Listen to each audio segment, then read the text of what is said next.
Voilà, nous avons vu comme ça rapidement ce que le maître a enseigné.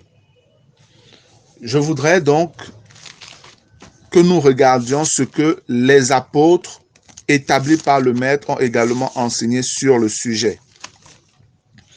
Et nous allons examiner les écrits de l'apôtre qui a reçu l'excellence des révélations de la pensée de Dieu en la personne de l'apôtre Paul. C'est pas moi qui le dis, c'est lui qui le dit dans 2 Corinthiens au chapitre 12. Il dit qu'il a reçu l'excellence des révélations de Dieu. Nous commencerons donc dans Romains au chapitre 7. Parce que, je veux le rappeler ici, les épîtres sont des explications simples des paroles du Maître concernant l'Église. Parce que, frères et sœurs, tout ce que Jésus disait dans les évangiles ne concernait pas forcément l'Église. Non. Ce sont les apôtres établis par le Seigneur à qui lui, le Seigneur, les a révélé ces choses en leur disant « ça, c'est pour mon Église. Voici ce que vous allez leur enseigner. » Il y a donc des choses dans les évangiles qui ne nous concernent pas et qui ne sont pas notre partage, nous qui appartenons à l'Église. Pour connaître ce que nous devons mettre en pratique, ce que nous devons observer, ne passez pas trop de temps à sonder les évangiles. Étudier les évangiles, c'est la parole. Le Seigneur dit des très belles choses là-bas dedans. Et tout ça, c'est sa parole, c'est sa volonté. Mais si vous voulez savoir comment fonctionner dans l'Église, conformément à la volonté de Dieu, bien aimé, étudiez les épîtres des apôtres du Seigneur Jésus-Christ. C'est ce que nous allons donc faire, en commençant par Romains sur le sujet toujours qui nous préoccupe. Romains chapitre 7, verset 1. Ignorez-vous, frères, car je parle à des gens qui connaissent la loi, que la loi exerce son pouvoir sur l'homme aussi longtemps qu'il vit. Remarquez ici que l'apôtre Paul est en train d'écrire à des Romains et il a dit qu'il écrit à des gens qui connaissent la loi. La loi dont il fait mention ici ne peut pas être la loi juive. Non, c'est une loi universelle établie par Dieu. Parce que, par la suite, il dit, ainsi une femme mariée est liée par la loi à son mari tant qu'il est vivant. Mais si le mari meurt, elle est dégagée de la loi qui la liée à son mari. Est-ce que dans la loi de Moïse, vous avez déjà lu ça? Non. Non, cette loi-là n'existe pas chez Moïse. Mais celle dont il est en train de parler, c'est la loi qui a été annoncée par Jésus, la nouvelle que le Maître lui-même a établie. Et là, il est en train d'écrire à des chrétiens qui sont censés connaître ces choses-là. C'est pourquoi il dit, ignorez-vous, frères, car je parle à des gens qui connaissent la loi, que la loi exerce son pouvoir sur l'homme aussi longtemps qu'il vit. Ainsi, une femme mariée est liée par la loi à son mari tant qu'il est vivant. Mais si le mari meurt, elle est dégagée de la loi qui la liée à son mari. En fait, Paul est ici en train d'expliquer ce que Jésus a dit dans Matthieu chapitre 19, verset 9. Voilà ce que le Maître disait et c'est ce que Paul a compris et c'est ce qu'il dit à l'Église. Nous, voilà maintenant, frères chrétiens, ce que le Maître veut. Voilà la loi que lui il a établie. C'est la loi que Jésus a établie là.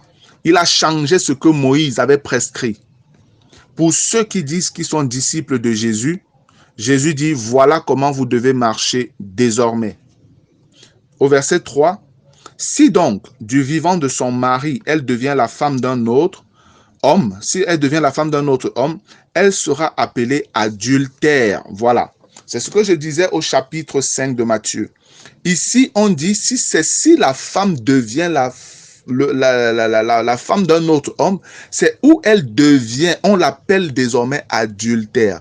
Mais c'est pas parce qu'une femme a péché, a commis l'adultère une fois, qu'on va commencer à dire que voilà une adultère, voilà une adultère, voilà une adultère. Non. Non. Mais si c'est qu'elle devient la femme d'un autre homme pendant que son mari est vivant, là, elle est devenue adultère. On peut dire, celle-là, c'est une adultère. Autant de fois qu'elle est avec ce monsieur, elle est adultère. C'est ce que Paul est en train d'expliquer ici. Si donc, du vivant de son mari, elle devient la femme d'un autre homme, elle sera appelée adultère. Mais on n'appelle pas quelqu'un qui a commis l'adultère, qui est tombé dans l'adultère, adultère. On n'appelle pas un frère qui a peut-être calomnié une fois un frère, et on l'appelle calomniateur maintenant, ou bien voleur, ou bien menteur. Non. Mais si le mari meurt, elle est affranchie de la loi, de sorte qu'elle n'est point adultère en devenant la femme d'un autre. Et c'est ce que Jésus disait, sauf pour cause d'adultère. Parce que sous la loi, tu commettais le péché d'adultère, on te lapidait, on te tuait, et là maintenant, ton mari pouvait épouser une autre femme, ou encore la femme pouvait épouser un autre homme, et elle ne serait pas adultère. Verset 4. De même, mes frères, vous aussi, vous avez été par le corps de Christ mis à mort en ce qui concerne la loi, pour que vous apparteniez à un autre, à celui qui est ressuscité des morts, afin que nous portions des fruits pour Dieu. Car, lorsque nous étions dans la chair, les passions des péchés provoqués par la loi agissaient dans nos membres, de sorte que nous portions des fruits pour la mort. Verset 6, mais maintenant, nous avons été dégagés de la loi, étant morts à cette loi sous laquelle nous étions retenus, de sorte que nous servons sous le régime nouveau de l'esprit et non selon la lettre qui a vieilli. Alléluia. L'apôtre Paul nous fait comprendre ici que nous ne sommes plus dans la chair. Ça veut dire que nous ne sommes plus dirigés par les passions, les convoitises et les désirs de la chair. Mais étant nés de nouveau, nous sommes maintenant dirigés, nous servons dans un régime nouveau qui est celui de l'esprit. Et c'est pourquoi nous ne sommes plus liés à la lettre qui a vieilli. La lettre qui a vieilli, c'est la loi de Moïse. Ceux qui étaient sous la loi de Moïse ne pouvaient pas mettre en pratique la volonté parfaite de Dieu. Et c'est pourquoi constamment ils devaient tuer des animaux pour apaiser le Seigneur et couvrir leurs péchés. Mais nous sommes sous une loi ou une alliance plus excellente que celle de Moïse. Et avec un état naturel beaucoup plus glorieux du fait que nous sommes nés de nouveau et le Saint-Esprit de Dieu habite en nous, bien-aimés. L'œuvre de la croix a été accomplie déjà par Christ. La puissance de la résurrection est notre partage. De telle enseigne qu'en Christ et en comptant sur lui, par l'assistance de son Saint-Esprit, nous pouvons dépasser les comportements des hommes qui étaient sous la loi de Moïse. Il n'y a donc pas de raison qu'un chrétien, parce que sa femme l'a trompé, parce que son mari peut-être l'aurait trompé, il ou elle divorce, répudie et se remarie. Non. Ce que Dieu veut, c'est que tu pardonnes, mon frère. Ce que Dieu veut, c'est que tu pardonnes, ma sœur. Et nous voyons bien ici, c'est très clair, l'apôtre est assez clair. Si ton mari est vivant, femme, et que tu as épousé un autre homme, tu es adultère. Si ta femme est vivante, homme, et que toi tu as épousé une autre femme, tu es adultère et tu n'as point de part dans le royaume des cieux. Même si tu es chrétien, né de nouveau, parlant en langue, baptisé dans l'eau et tout ça. Si tu restes dans cette situation avec la femme d'un autre ou avec le mari d'un autre, tu es adultère et aucun adultère n'a de part dans le royaume des cieux. Mon frère, ma sœur, je prie que tu écoutes la voix du Seigneur dans ce que je dis. Examine toi-même les Écritures. Nous-mêmes, la chose est tellement vraie sur le plan légal, sur le plan de la loi. La chose est tellement vraie que même Dieu n'a pas violé cela. C'est ce que l'apôtre Paul nous fait comprendre à partir du verset 4. Même Dieu n'a pas violé cette loi. De même, mes frères, vous aussi, vous avez été par le corps de Christ mis à mort en ce qui concerne la loi. La loi ici, c'est la loi de Moïse, pour que vous apparteniez à un autre, à celui qui est ressuscité des morts, afin que nous portions des fruits pour Dieu. Qu'est-ce que le Seigneur a fait? Étant donné que la loi, elle est là, la loi de Moïse, elle est là. Nous, chrétiens, nous ne sommes plus sous cette loi. Mais la Bible nous fait comprendre que la loi exerce toujours son pouvoir pour ceux qui sont sous elle, selon 1 Timothée. Timothée nous donne de comprendre cela. Ça voudrait dire que les païens tous les païens, tous ceux qui sont hors de Christ sont encore sous la domination de la loi. Ils sont encore sous la domination de la loi. C'est pourquoi la loi ne pouvait pas mourir. Parce que si c'était la loi qui mourait, l'homme, la loi était ici comme est représentée par l'homme, est comme l'homme. Si la loi mourait, alors aucun être ne serait plus sous la loi. Mais ce que Dieu a fait, dans sa sagesse, nous étions mariés à la loi, établie toujours par Dieu. Ce que Dieu fait, au lieu de tuer la loi, non, ce n'est pas la loi qui meurt. La loi est là pour tous ceux-là qui ne sont pas en Christ. C'est plutôt la femme, dont nous qui représentions la femme, c'est nous qui mourrons. Et nous mourrons en Christ. Étant donc morts, la loi est libre de pouvoir se marier avec qui elle veut. Et la loi donc continue à tenir captifs ceux qui ne sont pas en Christ. Mais pour nous qui sommes morts, on parle de notre mort et de notre résurrection en Jésus. Et la Bible nous fait comprendre que si nous sommes en Christ, nous sommes une nouvelle création. Les choses anciennes sont passées, voici toutes choses sont devenues nouvelles. Qu'est-ce que ça veut dire? Le Seigneur, dans sa sagesse, a fait que la femme meurt. Et la femme qui meurt, c'est fini. Elle est terminée. C'était celle qui était liée à la loi. Et il crée une femme nouvelle. Il crée un être nouveau. Et cet être nouveau-là, lui, Dieu, marie cet être nouveau à son fils Jésus. C'est ainsi que Dieu lui-même a respecté la loi. Parce que si nous n'étions pas morts et que nous étions toujours sous la domination de la loi de Moïse, la loi là, alors nous ne pourrions pas être en Christ. Christ a donné sa vie et nous a emportés avec lui dans sa mort.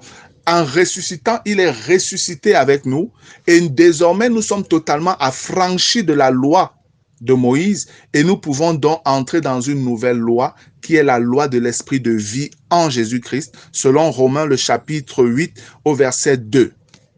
Voilà la sagesse de Dieu manifestée, bien-aimés. Et c'est ce que l'apôtre Paul nous explique donc ici, que même Dieu s'est soumis à cette loi-là. De même, mes frères, verset 4, vous aussi, vous avez été par le corps de Christ mis à mort en ce qui concerne la loi, pour que vous apparteniez à un autre, à celui qui est ressuscité des morts, afin que nous portions des fruits pour Dieu.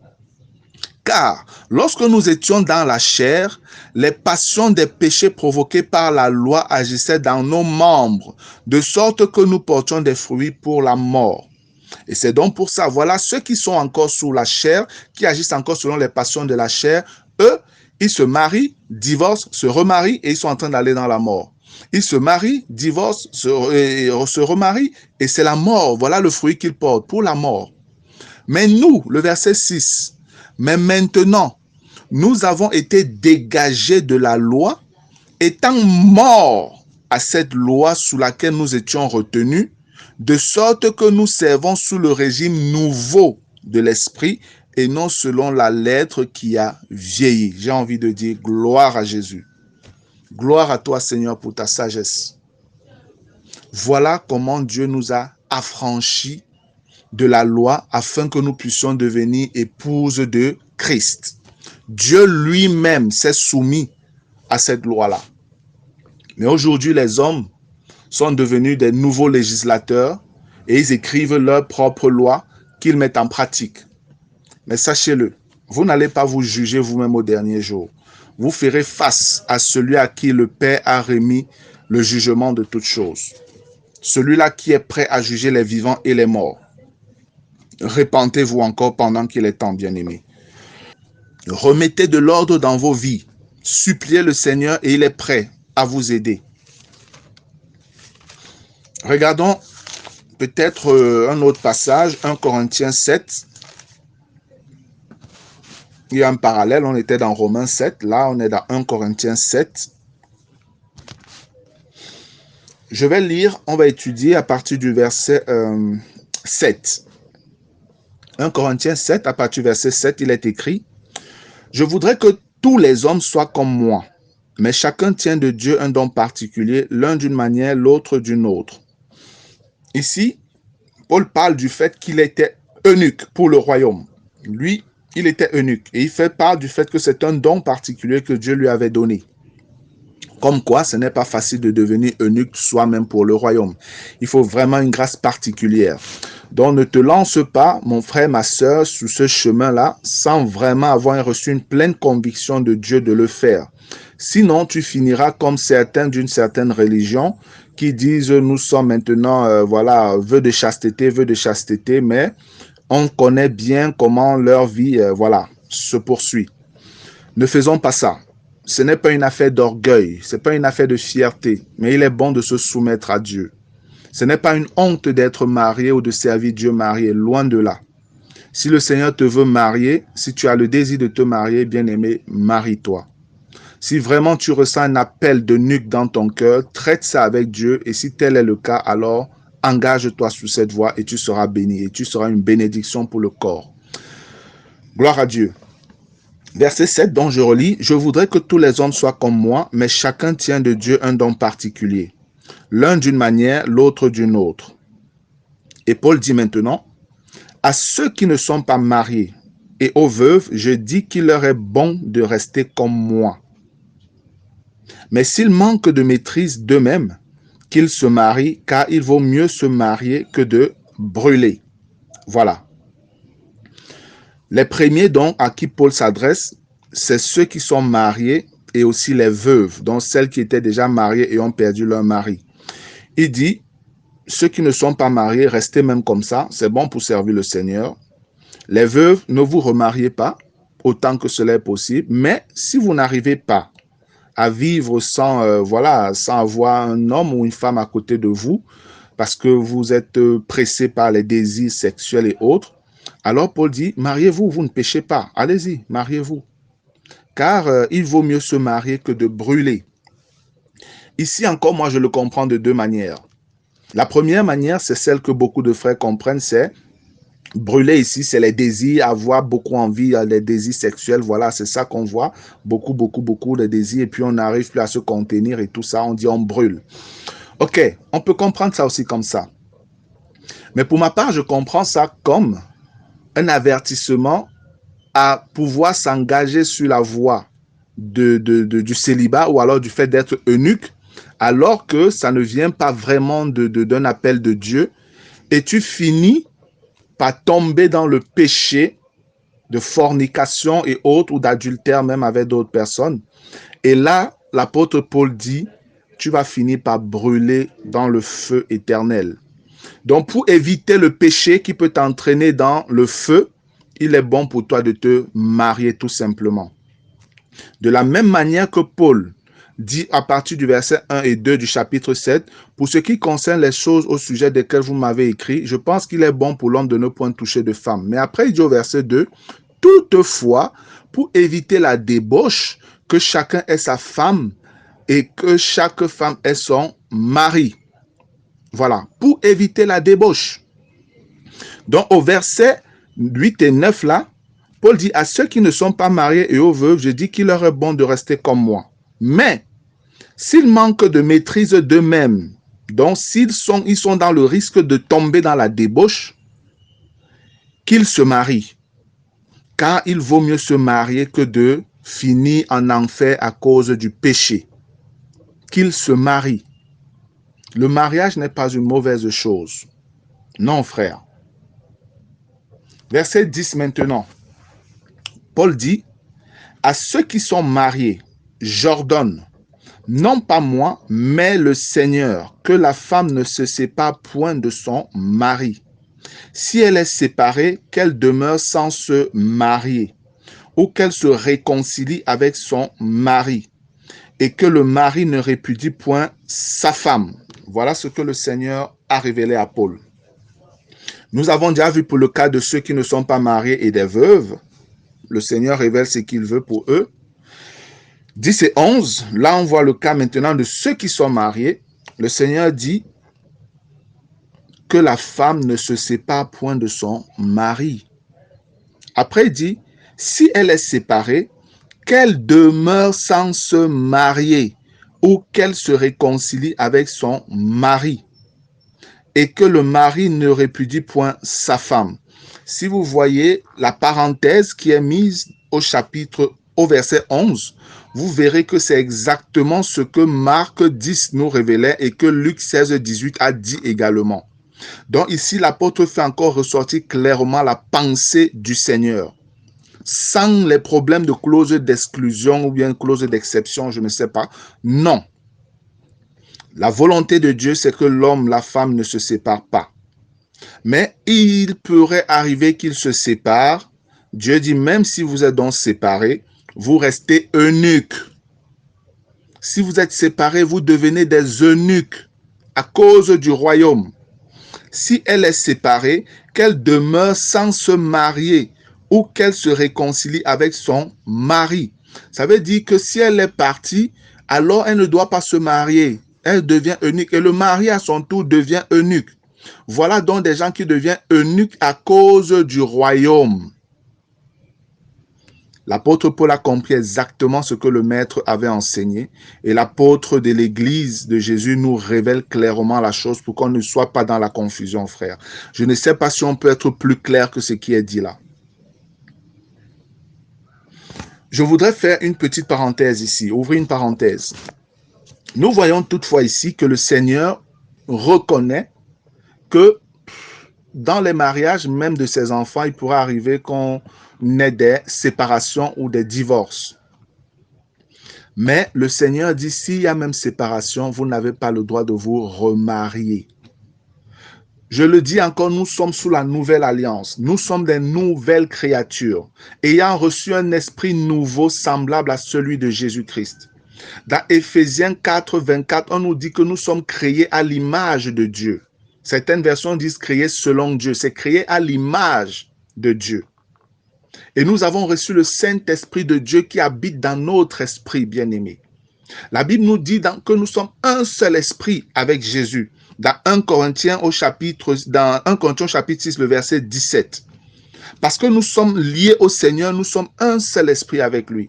Et il a fait habiter son Saint-Esprit en nous afin que nous recevions la puissance pour pouvoir obéir à ses lois, ses préceptes, ses ordonnances, comme nous avons vu dans Ézéchiel 36. Le Seigneur a fait sa part, il a accompli sa promesse. Nous n'avons donc pas d'excuses. Certains vont dire, non, s'il y a adultère, celui qui est resté fidèle, lui, il est innocent et on ne peut pas punir l'innocent et le coupable, Dieu est juste. Frère, ça c'est votre réflexion, c'est votre raisonnement. Pour Dieu, ils sont unis jusqu'à la mort. Ils sont unis jusqu'à la mort. Ce n'est pas à toi de dire quel est le jugement qui doit être porté devant une situation où Dieu a déjà prononcé, a déjà donné son mot. Bien-aimé, tu deviens législateur, il faut faire attention. Au lieu d'être soumis à la loi, toi, tu deviens législateur d'une nouvelle loi qui contredit celle de Dieu. Fais attention. Tu n'es pas plus amour que Dieu. Tu n'aimes pas plus cette personne que Dieu. Dieu qui l'aime a tout fait déjà pour que cette personne puisse ne pas se perdre. Toi, tu viens changer ou ajouter ta loi parce que tu regardes avec des regards charnels. Tu juges par compassion charnelle. Si toi, tu es encore dans la chair, si tu marches encore selon la chair, c'est normal que tu penses comme ça. Mais le Seigneur nous appelle à marcher par l'esprit et non plus selon la chair, bien-aimé. Répands-toi de ce que tu as enseigné et dans quel lot tu as mis plusieurs chrétiens. Peut-être tu as participé à envoyer plusieurs chrétiens dans le remariage alors que leurs conjoints sont encore vivants ou leurs conjointes sont encore vivants. Bien-aimé, tu as péché, répands-toi et parle à ces personnes. Parce que tu rendras compte à Dieu pour cela. Nous sommes des nouvelles créatures en Jésus-Christ. Et je vais vous dire, pourquoi le Seigneur, dans une certaine mesure même, approuve dans une certaine mesure, je veux le dire comme ça encore, le divorce ou la répudiation, bien qu'il la hait. Les Écritures nous donnent de pouvoir comprendre ce qui s'est passé en réalité. Vous savez que la nouvelle alliance, l'ancienne alliance était l'ombre des choses à venir et que la réalité est en Christ. C'est en Christ que nous comprenons davantage les choses. Dans l'ancienne alliance ou sous l'ancienne alliance, Dieu, son peuple ou son épouse terrestre, Israël était l'épouse terrestre de Dieu. L'Église est l'épouse céleste de Dieu. Avec l'épouse terrestre, Dieu a eu beaucoup de difficultés. Rébellion, rébellion, rébellion, et même adultère, adultère, adultère multiplié. Israël est allé servir plusieurs autres dieux, malgré que les prophètes du temps de la loi ont parlé, averti, averti et averti. Israël a continué dans sa rébellion. Je vais vous dire, ce n'est pas trop différent d'aujourd'hui, hein, bien-aimés. Aujourd'hui, on rejette les paroles des prophètes, des apôtres du Seigneur pour faire ce que nous on veut. Et on trouve des justificatifs à cela. Faisons attention, je le dis encore. Ne devenons pas législateurs alors que Dieu a déjà tout fait. Soumettons-nous simplement à sa parole. Dieu qui est tout-puissant, qui est amour, qui est patient, qui est compassion et tout ce que nous savons comme belle vertu. Le Seigneur, devant toute la rébellion, l'insoumission de son épouse terrestre Israël, devant ses adultères répétés, le Seigneur n'a pas résisté. Il a fini par éloigner Israël de lui. Il l'a répudié. Lorsque vous regardez dans Ésaïe 50, à partir du verset 1, il est écrit « Ainsi parle l'Éternel. Où est la lettre de divorce par laquelle j'ai répudié votre mère? Ou bien, auquel de mes créanciers vous ai-je vendu? Voici, c'est à cause de vos iniquités que vous avez été vendus. Et c'est à cause de vos péchés que votre mère a été répudiée. » C'est à cause du péché. Parce que le péché fait mal. Le péché souille. Le Seigneur, lui, ne peut pas pactiser avec le péché. Et c'est dans cet état-là qu'il a répudié Israël, parce qu'il était en colère contre ses multiples infidélités. Si Dieu, le Tout-Puissant, lui-même a eu du mal à supporter tant d'infidélité de son épouse, tant d'adultère, tant de rébellion, alors le Seigneur ne peut pas nous mettre dans une situation où nous ferions peut-être plus que lui. Non, ce n'est pas possible. Dieu a répudié Israël à cause de ses multiples infidélités et adultères. Là, le Seigneur connaît que ça peut nous arriver aussi. Mais seulement, est-ce que Dieu a répudié Israël et a rejeté Israël à toujours? Non, c'est ce que la Bible nous révèle. L'apôtre Paul encore nous le fait bien comprendre dans Romains 9, 10, 11. Dieu, sous un moment de colère à cause des multiples infidélités, des péchés d'Israël, l'a répudié, mais pas pour toujours. Le temps vient où Dieu va ramener Israël. Dieu va la mettre dans une position où elle verra que vraiment, il est bon de retourner vers mon premier amour. Ceux vers qui je suis allé m'ont toujours malmené, maltraité, n'ont pas su quelle était ma valeur. Je dois rentrer vers mon premier amour. Et c'est ainsi que vous pouvez donc voir dans Ésaïe au chapitre 54, Ésaïe le chapitre 54, à partir du verset 1, il est écrit « Réjouis-toi stérile, toi qui n'enfantes plus. Fais éclater ton allégresse et ta joie, toi qui n'as plus de douleur, car les fils de la délaissée seront plus nombreux que les fils de celle qui est mariée, dit l'Éternel. Élargis l'espace de ta tente, qu'on déploie les couvertures de ta demeure.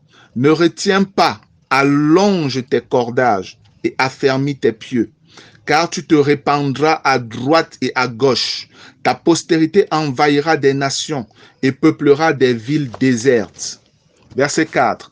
Ne crains pas, car tu ne seras point confondu. Ne rougis pas, car tu ne seras pas déshonoré. Mais tu oublieras la honte de ta jeunesse, et tu ne te souviendras plus de l'opprobre de ton veuvage. Car ton Créateur est ton époux. Alléluia. L'Éternel des armées est son nom, et ton Rédempteur est le Saint d'Israël. Il se nomme Dieu de toute la terre. Écoutez le verset 6. Car l'Éternel te rappelle comme une femme délaissée et au cœur attristé, comme une épouse de la jeunesse qui a été répudiée, dit ton Dieu. Quelques instants, je t'avais abandonné, mais avec une grande affection, je t'accueillerai. Dans un instant de colère, je t'avais un moment dérobé ma face, mais avec amour éternel, j'aurai compassion de toi, dit ton Rédempteur, l'Éternel. Il en sera pour moi comme des eaux de Noé. J'avais juré que les eaux de Noé ne se répandraient plus sur la terre.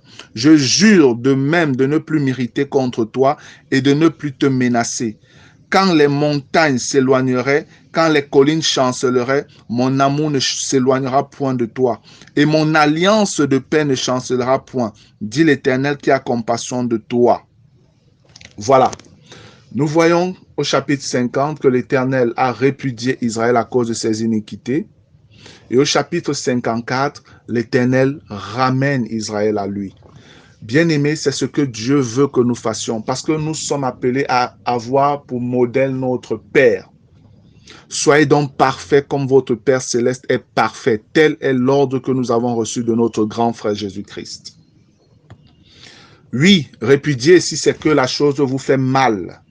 Ok, c'est dommage, c'est triste. Ok, répudiez, séparez-vous. Au lieu de vous faire mal de plus en plus, séparez-vous d'abord. Mais si vous êtes séparés, prenez garde que aucun de vous ne se remarie tant que l'autre est vivant. Voilà ce que le Seigneur enseigne pour ceux qui sont mariés. Ici, il n'y a pas de clause d'exclusion ou d'exception, je ne sais pas trop. Non. Si vous êtes mariés, frères et sœurs, c'est jusqu'à la mort. Si vous n'arrivez plus à vous supporter, ok, séparez-vous, que chacun essaie de voir clair dans ses idées. Je ne sais pas combien de temps ça va prendre, mais quel que soit le temps, Dieu dit, revenez ensemble. Et le Seigneur dit, s'il est difficile pour vous de rester comme ça, séparés, sans homme, sans femme, alors réconciliez-vous. Réconciliez-vous. Le verset 12, à partir du verset 12, on dit aux autres. Voilà où il y a encore problème. Un passage qui a créé beaucoup et qui met beaucoup dans le piège. Nous avons vu à ceux qui ne sont pas mariés et aux veuves. Nous avons vu maintenant à ceux qui sont mariés, à partir du verset 10. La troisième catégorie, c'est aux autres. Aux autres, ce n'est pas le Seigneur, c'est moi qui dis. Si un frère a une femme non croyante et qu'elle consente à habiter avec lui, qu'il ne la répudie point. Je vais m'arrêter d'abord là. Parce qu'il y a encore une ruse de l'ennemi ici qu'il faut exposer. Aux autres, ce n'est pas le Seigneur, c'est moi qui dis. Certains frères avec qui j'ai discuté sur le sujet m'ont dit, ok, même si ce que tu dis peut tenir, en fait là, ce n'est pas le Seigneur qui a dit, c'est Paul. C'est Paul. Donc ça, c'est la vie de Paul. Et on n'est pas tenu d'obéir à la vie d'un homme. C'est à la vie de Dieu qu'on doit obéir. Mon Dieu. Mon Dieu. Ah, Seigneur. La chair est rusée, bien-aimée. Et ceux qui ont un cœur pas totalement tourné vers le Seigneur vont toujours accepter et tomber sous les ruses de la chair. Cette expression, ce n'est pas le Seigneur, c'est moi qui dis, ne minimise en rien la parole qui est écrite dans le livre saint, frères et sœurs. Jésus a dit dans les évangiles, celui qui vous écoute, m'écoute. Celui qui vous rejette, me rejette. Le Seigneur, par cette parole, donnait une onction d'approbation aux paroles de ses apôtres, comme les siennes. Donc, si Paul a dit quelque chose et que c'est maintenu, c'est contenu dans le livre saint, bien aimé, sachez que Dieu a mis son sceau dessus comme étant sa parole à lui. Et ce n'est pas en vain que l'apôtre Paul, lorsqu'il parle, il développe, il dit ce qu'il dit. Au verset 40, par exemple, ou même au verset 25 d'abord, de 1 Corinthiens 7 au verset 25, Paul dit, « Pour ce qui est des vierges, je n'ai point d'ordre du Seigneur, mais je donne un avis, comme ayant reçu du Seigneur miséricorde pour être fidèle. » Voilà. Il vous dit, j'ai reçu du Seigneur miséricorde pour parler selon la pensée de Dieu. C'est ce qu'il est en train de dire. Et au verset 40, Paul vous dit encore, Elle est plus heureuse néanmoins si elle demeure comme elle est, suivant mon avis. Et après, il dit, et moi aussi, je crois avoir l'Esprit de Dieu. Donc, Paul est en train de vous dire, je ne vous donne pas simplement mes pensées, mais je suis en train de vous parler sous l'inspiration et la sagesse que Dieu m'a donnée par son esprit. Et je veux encore dire, pourquoi nous avons cette formulation-là? Ce n'est pas le Seigneur, c'est moi qui dis. Nous avons cette formulation parce que il y a des sujets, bien-aimés, ou des problèmes devant que nous pouvons confronter au quotidien, au milieu de l'Église. Et pour certains, nous n'avons pas de directives claires écrites dans les Écritures. Mais les anciens qui sont là, si ce sont des véritables hommes de Dieu formés par le Seigneur à ses pieds, ils ont reçu la sagesse de Dieu pour pouvoir souvent dire, voici ce qui est bon de faire, bien-aimé. Et dans la décision qu'ils vont vous donner, frère, si vous-même vous voulez obéir au Seigneur, vous verrez la sagesse de Dieu. C'est pourquoi il y a cette ouverture. Ce n'est pas que ça dépassait le Seigneur Jésus de révéler à Paul ce qu'il devait dire pour les autres. Et les autres ici, c'est les mariages mixtes. Par mariage mixte, j'entends un mariage où les deux étaient déjà mariés, après l'un des conjoints croit, dont l'autre devient chrétien et l'autre demeure païen. C'est ça aux autres. Et cette ouverture, c'est pour ce que je viens de vous expliquer. C'est pour ce que je viens de vous expliquer, frère. Il y a réellement des cas que nous rencontrons parfois dans l'Église où on n'a pas directement les paroles du Seigneur dans les Écritures pour régler. Mais avec sagesse et par l'Esprit de Dieu, son soutien, on arrive à trouver des solutions qui véritablement nous vont la sagesse de Dieu et la paix est établie. Voilà pourquoi cette formulation est donnée. Ça ne minimise en rien les paroles de l'apôtre. Faites attention. Faites attention. Là, il est question de la doctrine, frère. La saine doctrine révélée aux apôtres du Seigneur par l'Esprit, dans la sagesse de l'Esprit. Faisons attention. Aux autres, ce n'est pas le Seigneur, c'est moi qui dis. Si un frère a une femme non croyante et qu'elle consente à habiter avec lui, qu'il ne la répudie point. Donc, si un frère, quelqu'un qui était déjà marié, croit et dont sa femme n'a pas cru, mais sa femme désire rester malgré la foi du frère, elle ne dérange pas. La Bible dit, ne chasse pas ta femme, elle est ta femme. Et si une femme a un mari non croyant et qu'il consente à habiter avec elle, qu'elle ne répudie point son mari. C'est pareil, c'est vice-versa. La sœur, la femme, maintenant peut croire et le mari n'a pas cru. Si le mari ne dérange pas, alors reste avec ton mari. Car le mari non croyant est sanctifié par la femme et la femme non croyante est sanctifiée par le mari. Autrement, vos enfants seraient impurs, tandis que maintenant ils sont saints. Si le non-croyant se sépare, qu'il se sépare. Le frère ou la sœur ne sont pas liés dans ces cas-là. Dieu nous a appelés à vivre en paix. Car sais-tu, femme, si tu sauveras ton mari, ou que sais-tu, mari, si tu sauveras ta femme? Le verset 15 est le verset problématique. Si le non-croyant se sépare, qu'il se sépare. Le frère ou la sœur ne sont pas liés dans ces cas-là. Dieu nous a appelés à vivre en paix. Ce verset est vraiment problématique pour plusieurs bien-aimés. Mais nous devons bien savoir que la Bible s'étudie selon le contexte. Parfois, nous le récitons tellement que nous tombons nous-mêmes souvent dans notre propre piège, malgré qu'on le récite constamment. Je voudrais déjà rappeler ici que le mariage est une institution divine ou encore universelle. Certains disent divine, certains disent universelle. Pour moi, c'est la même chose en tout cas. Le mariage n'est pas une institution chrétienne. Qu'est-ce que ça veut dire? Dieu ne reconnaît pas seulement marier ceux qui sont chrétiens. Non. Dieu a institué le mariage avant que l'Église n'existe, avant que les chrétiens n'existent. Donc le mariage existe depuis le commencement. Ce n'est donc pas un privilège des chrétiens, le mariage. Les musulmans qui se marient sont mariés devant Dieu. Son mari, c'est sa femme. Dieu reconnaît cela. Les païens là qui se marient, Dieu reconnaît leur mariage. Et maintenant, quand vous devenez chrétien, ce que Dieu fait, ce n'est pas qu'il conforte votre mariage ou votre mariage devient particulier. Non.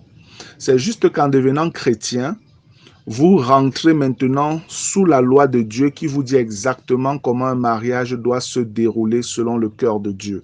Voilà votre avantage. Pour nous chrétiens, nous sommes particuliers dans ce sens où nous avons la grâce de recevoir les consignes du Seigneur par sa parole, par son esprit, par les frères et sœurs qui nous entourent pour que nous vivions un mariage heureux, épanoui comme le Seigneur le veut. Voilà notre privilège. Mais avant d'être chrétien, on était mariés. Le mariage est une institution divine et non une institution purement chrétienne. Ça veut dire quoi? Ça veut dire que si tu es marié et que dans ton foyer, étant marié, tu crois, ce n'est pas parce que tu as cru que maintenant ton mari qui lui n'a pas cru n'est plus ton mari. Non. Il demeure ton mari bien-aimé. Il demeure ton mari devant Dieu.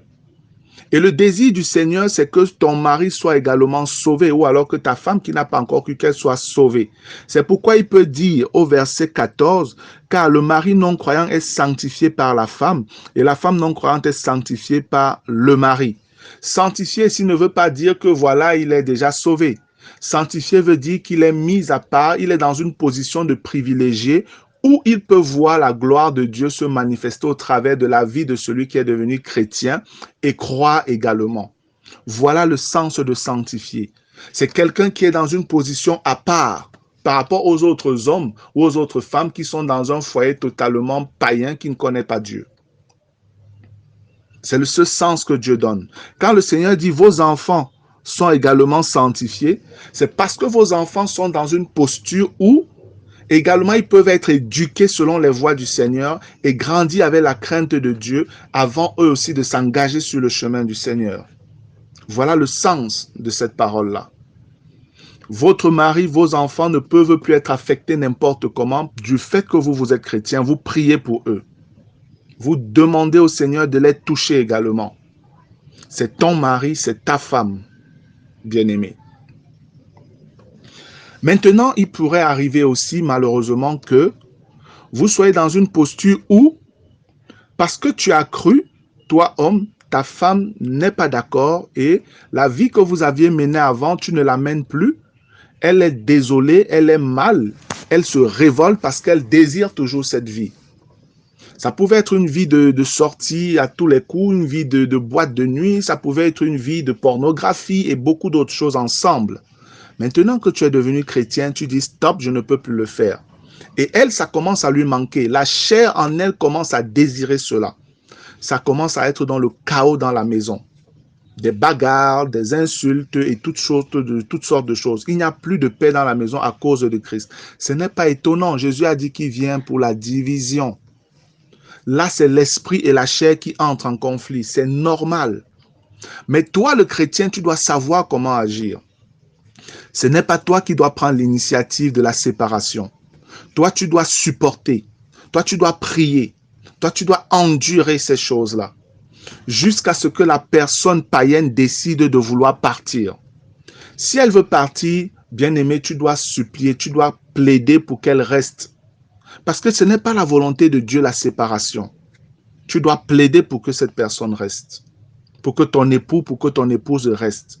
Mais si malgré tout ce que tu fais, elle décide de ne plus vouloir ou il décide de ne plus vouloir habiter avec toi, de ne plus rester avec toi, le Seigneur dit, si le non-croyant se sépare, qu'il se sépare. Ok, qu'il parte donc.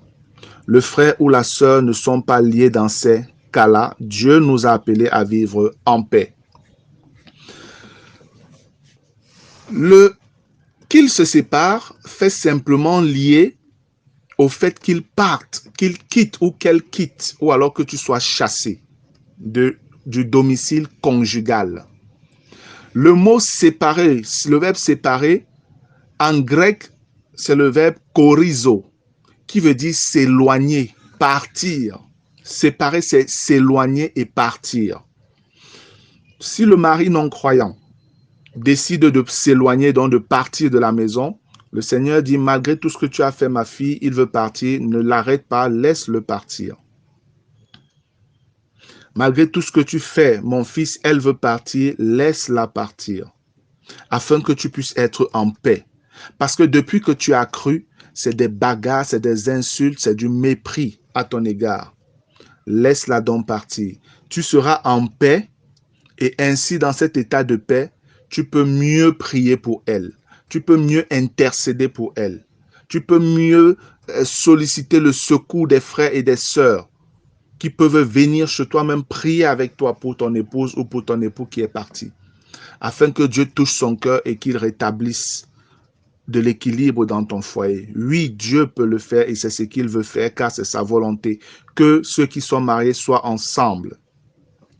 Si Dieu a dit que l'homme dont ne sait pas parce que Dieu a joint, c'est pas Dieu lui qui viendrait mettre la séparation. C'est l'ennemi qui vient pour diviser. C'est Satan qui vient pour diviser, pour détruire, pour créer le chaos. C'est la lutte qu'il y a toujours eu entre la chair et l'esprit qui entre en action là. Maintenant, est-ce que quand le non-croyant part, ça voudrait dire que moi, le croyant, je suis donc libre de me marier, puisqu'il est même écrit que le frère ou la sœur ne sont pas liés? Non, bien-aimé, c'est un piège. Faites attention. Faites attention. Je voudrais vous faire remarquer que dans ce contexte-ci, il n'est pas question de lier par rapport au mariage, parce que les deux sont déjà liés par les liens du mariage. Le mariage est une institution divine et universelle. Ils sont déjà liés par le mariage. Comment vous dites qu'ils ne sont pas liés? C'est le fait de devenir chrétien ne délie pas les liens du mariage. Parce que quand on dit ils ne sont pas liés, c'est un peu comme si, parce que moi je suis devenu chrétien et ma femme ne l'est pas, alors là on n'est plus marié. Est-ce que tu serais donc toi, chrétien, en train de vivre dans l'adultère ou alors dans la fornication avec une personne qui n'est donc plus ta femme? Réfléchissons un peu, bien-aimés. Est-ce que le fait de devenir chrétien délie les liens du mariage?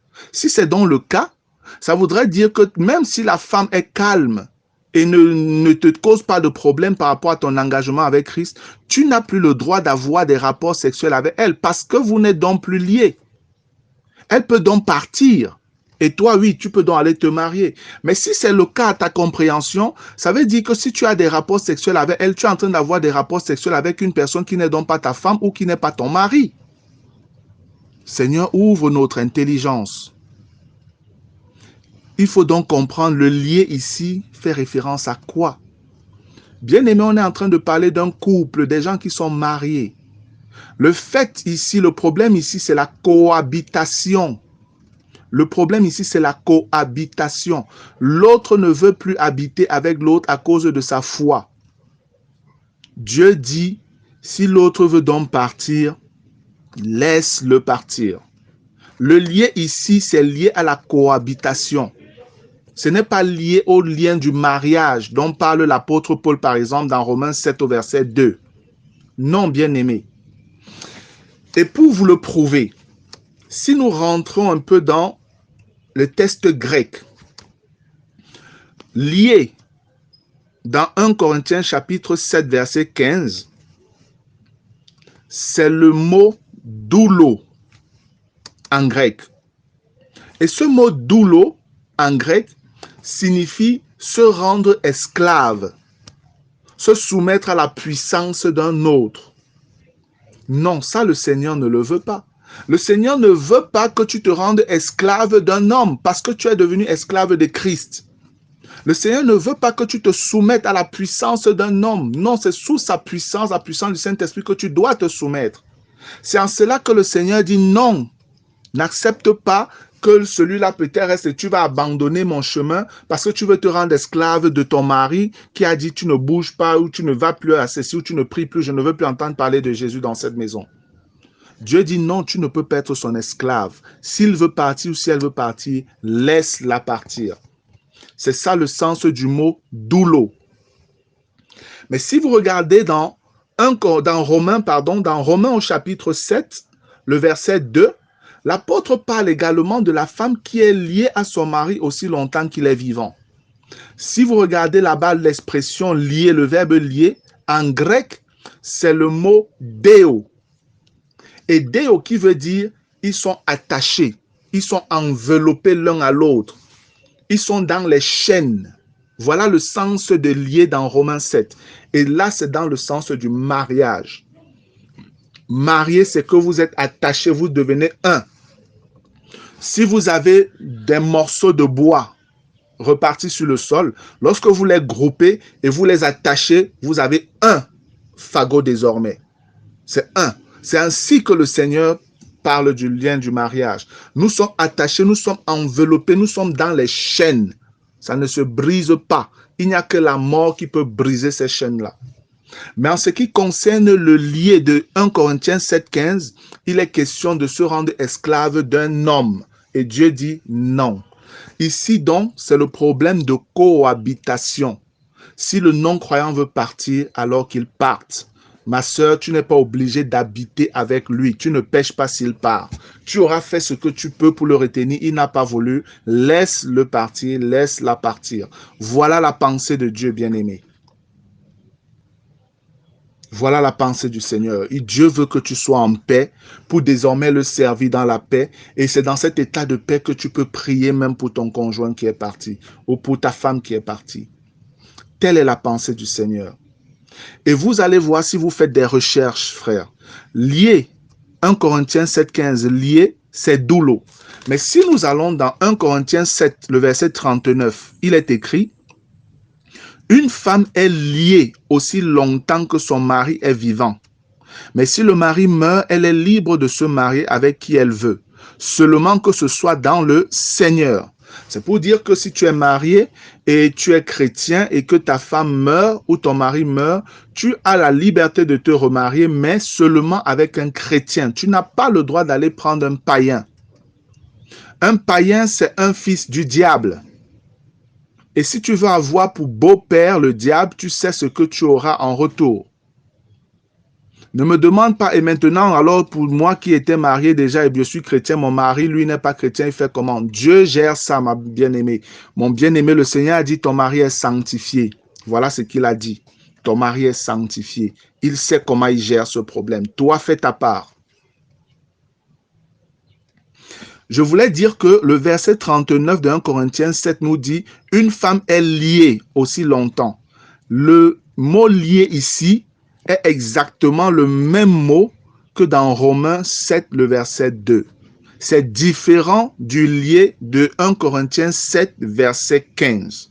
C'est la preuve claire que lié, là, n'a rien à voir avec le mariage.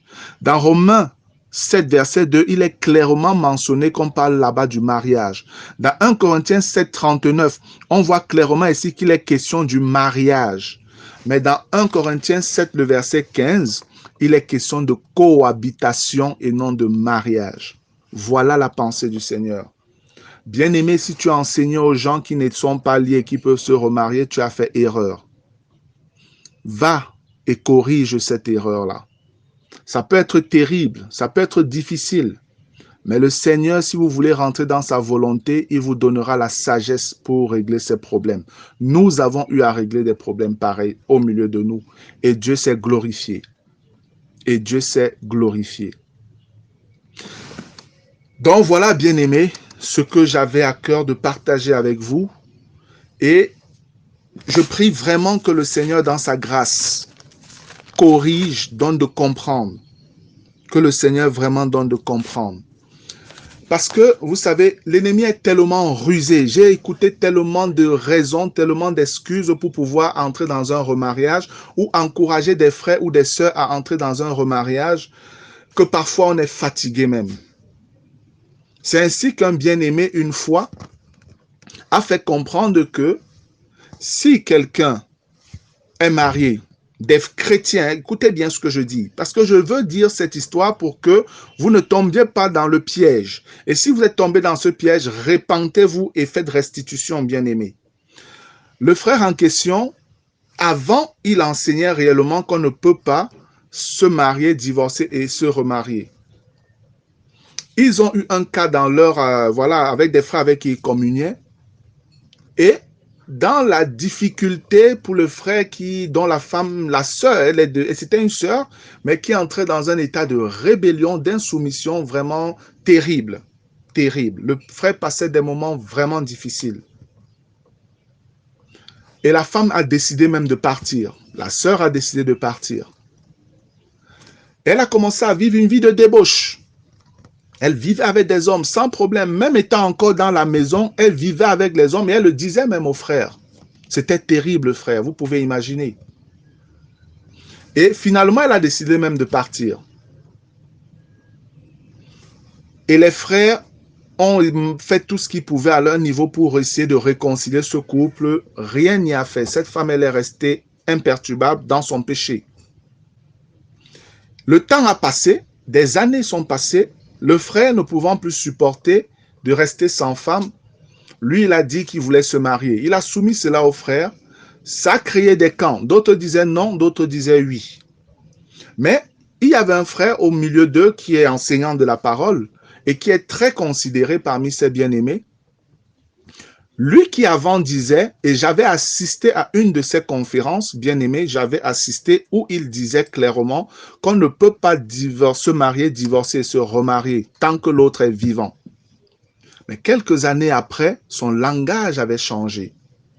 J'ai lu la lettre qu'il avait envoyée à des frères pour dire il a compris des nouvelles choses et ses positions ont changé. J'ai lu cette lettre-là. Et dans cette lettre, il donnait de comprendre que, comme raison, si vous êtes mariés, vous êtes des chrétiens même, vous êtes mariés, et l'autre décide de rentrer dans une vie de péché, jusqu'à continuer dans cette vie de péché-là, sans se repentir, le frère dit que tu peux te remarier parce que cette personne-là est redevenue comme une païenne et une publicaine. Elle est morte. Et il se référait au passage de 1 Timothée, le chapitre 5, où au verset 6, on dit « Mais celle qui vit dans les plaisirs est morte, quoique vivante. » Seigneur Jésus. Totalement hors contexte. Donc, il est en train de dire aux frères, et il disait aux frères que toi, comme tu as vécu avec cette femme, c'était une sœur et tout, mais après, elle a totalement déraillé. Elle est tombée terriblement de sa marche avec Dieu. Si on veut regarder dans le grec, on dirait qu'elle a parapipto. Parapipto, ça veut dire chuter de la vraie foi. Elle est rentrée dans le péché. Elle s'est détournée de l'adoration de l'Éternel. C'est le mot qui est utilisé dans Hébreux, le chapitre 6, le verset 6, lorsqu'on dit « et qui sont tombés ». Là, on dit ils ont parapipto. Donc, ils se sont détournés de la véritable foi. Et ce frère, donc, s'appuyant sur 1 Timothée 5, 6 que je viens de lire, dit que la sœur est donc morte. Comme elle est donc morte, le frère donc peut se remarier parce qu'on dit, si c'est que voilà, ton partenaire est mort, tu peux te remarier. Lui, ici, il a pris la mort dans un sens spirituel. Mais non, bien-aimé, lorsque nous regardons les contextes des Écritures, il est question de la mort physique. La personne n'existe plus sur la terre. La personne n'existe plus sur la terre. On ne peut pas autant manipuler les Écritures à cause de la compassion charnelle et encourager un frère à faire un remariage alors que son partenaire ou sa partenaire est encore vivante. Et je vais vous dire que le frère a fini par se remarier. Et il s'est remarié avec une sœur qui, elle, était veuve. Mais cette sœur veuve-là, elle est venue épouser le mari d'une femme qui est vivante. La sœur veuve est dans l'adultère autant que le frère est dans l'adultère désormais. Parce qu'il trompe sa femme avec une autre. C'est peut-être dur, mais bien aimé, c'est la volonté de Dieu. C'est ce que j'enseigne. Ce mariage-là n'est pas un mariage devant le Seigneur. Ces bien-aimés sont en train d'aller en enfer. Ma prière est qu'ils comprennent. Des frères et moi, nous avons parlé à ces frères pour dire non, ce n'est pas possible, vous êtes en train de vous égarer. Je vais vous dire que ce problème nous a presque séparés pendant plusieurs années. Le Seigneur est en train d'essayer de recoller les morceaux et nous espérons vraiment que ce problème sera retouché afin que justice soit faite et que l'ennemi soit honteux de ce qu'il est en train de faire. Frère, je sais que c'est un sujet difficile. Je n'ai peut-être pas réponse à toutes les questions que vous pouvez vous poser, mais je sais que nous avons le Saint-Esprit et je sais que l'Esprit de Dieu est là pour glorifier Jésus. Et Jésus est venu pour glorifier le Père. Et la volonté du Père, c'est que nous soyons sauvés. Si nous lui faisons confiance, si nous prenons du temps dans la prière et même dans le jeûne pour demander la volonté de Dieu, frères et sœurs, d'un cœur sincère, Dieu nous révélera la vérité, je puis vous l'assurer, au nom du Seigneur Jésus-Christ. Faisons attention. Les temps sont courts, les temps sont mauvais. Les ténèbres davantage s'épaississent sur la terre. Ce sont des signes que le Maître n'est pas loin pour l'enlèvement, frère. Il est possible de revenir dans le droit chemin. C'est possible de revenir dans le droit chemin. Ma prière pour tous ces bien-aimés, c'est que Dieu les aide à revenir sur le droit chemin. Le Seigneur saura vous donner la sagesse pour résoudre les problèmes liés à tout cela. Certains m'ont souvent dit, et si l'autre est déjà parti, est marié, a même déjà des enfants, bien-aimés, moi je vous enseigne ce que Dieu dit. Les si et les si, je dis, allez les soumettre à Dieu. Dieu est celui qui règle les problèmes impossibles. Ce qui est impossible aux hommes est possible à Dieu. Voilà ce que je sais comme écriture. Et je puis vous dire que je connais un couple qui a été séparé pendant 17 ans. Pendant 17 ans. L'homme a abandonné sa femme avec 5 enfants. Pendant 17 ans. Il est allé vivre dans une autre ville. Mais cet homme avait des enfants chrétiens. Quelques-uns parmi ses enfants étaient chrétiens. Et plus tard, même sa femme elle-même a cru, elle est devenue chrétienne, suivant ses fils, ses enfants qui avaient cru. Pendant tout ce temps, ils ont prié pour le retour de leur papa. Après 17 ans, je puis vous dire que ce monsieur est revenu auprès de sa famille. La femme a vécu en eunuque pendant ce temps. La femme est devenue eunuque à cause du royaume, par la grâce de Dieu. Et son mari est revenu auprès d'elle, après 17 ans. La chose ne devait pas être aussi facile que ça, mais ses fils, qui étaient enfants de Dieu, ont préparé le cœur de leur maman quand ils ont vu que le Seigneur était déjà en train d'agir. Parce que pour que le monsieur revienne, le Seigneur l'a d'abord conduit chez son premier fils, qui était le premier à être converti dans la maison et qui était un serviteur de Dieu. Il a parlé à son père par rapport à sa position et il avait fait tout le long où son père était éloigné de sa femme. Et quand les problèmes sont venus où il était, il est revenu par son fils. Il a passé près de 6 mois dans la maison de son fils. Son fils lui a parlé du Seigneur. Et en même temps, son fils était en train de préparer le cœur de son épouse, donc de sa maman, pour que sa maman puisse accueillir à nouveau son mari, qui est leur père. Et c'est ainsi que lors du mariage, à l'occasion du mariage d'un des enfants de ce couple-là, le monsieur est retourné aussi pour assister au mariage. Et c'est ainsi qu'ils se sont remis, sa femme et lui, par la grâce de Dieu. À l'occasion du mariage d'un de leurs enfants, les deux se sont réconciliés et ils ont recommencé à vivre ensemble. Le Dieu que nous servons est un Dieu vrai et puissant. Lorsqu'on connaît sa volonté et qu'on prie pour lui demander d'agir, bien aimé, on voit sa gloire, quel que soit le temps. L'homme n'a pas à donner un délai à Dieu et dire à Dieu, je te donne 1 an. Si après 1 an, ma femme n'est pas revenue, mon mari n'est pas revenu, moi je me marie.